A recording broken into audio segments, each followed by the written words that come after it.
আজ আমি দাঁড়িয়ে রয়েছি উত্তর দিনাজপুর জেলার কালিয়াগঞ্জ শহরের 10 নম্বর ওয়ার্ডের আখানগরের পালপাড়া এলাকায়। এই এলাকায় একটাই সমস্যা, এখানে প্রায় 8 থেকে 10টা পালের বাড়ি রয়েছে, নেই কুমারটুলি। 12 মাসে 13 পার্বণ বাঙালিতে রয়েছে। 13 পার্বণের মধ্যে আসছে মা দুর্গা। দুর্গা প্রতিমা যেমন বানাতে ব্যস্ত, তার আগে রয়েছে বিশ্বকর্মা পূজা, বিশ্বকর্মা প্রতিমা বানাতে ব্যস্ত, পাশাপাশি বিভিন্ন সময় বিভিন্ন প্রতিমা বানাতে ব্যস্ত। কিন্তু এই যে রাজ্য সড়কটা রয়েছে, এটা কালিয়াগঞ্জ থেকে রায়গঞ্জ যাওয়ার রাজ্য সড়ক। এই রাজ্য সড়কে প্রতিনিয়ত ভারী যানবাহন থেকে শুরু করে বহু গাড়ি চলাচল করে। এতে সমস্যা হচ্ছে যে পালপাড়ার যে পাল যারা রয়েছে তাদের নেই কুমোরটুলি।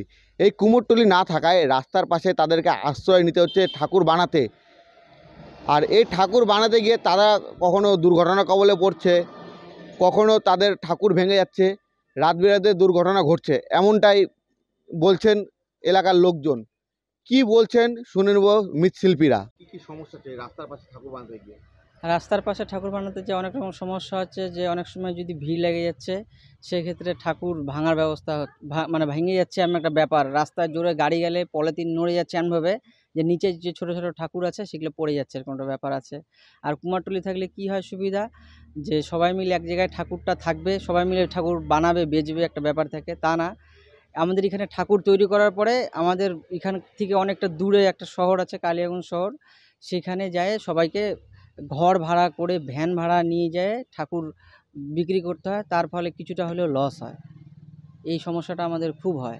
যদি আমাদের বাড়ির থেকেই ঠাকুরগুলো সেল হতো সেক্ষেত্রে আমাদের কিছুটা হলেও লাভের পরিমাণ বাড়তো। যেই সময় খুব ঝড়ো হাওয়া হয়, আমাদের তো সম্পূর্ণ ঠাকুর এই ঠাকুরের কাজের ঘরে রাখা যায় না, তো কিছু ঠাকুর বাইরে তাম্বু করে রাখতে হয়।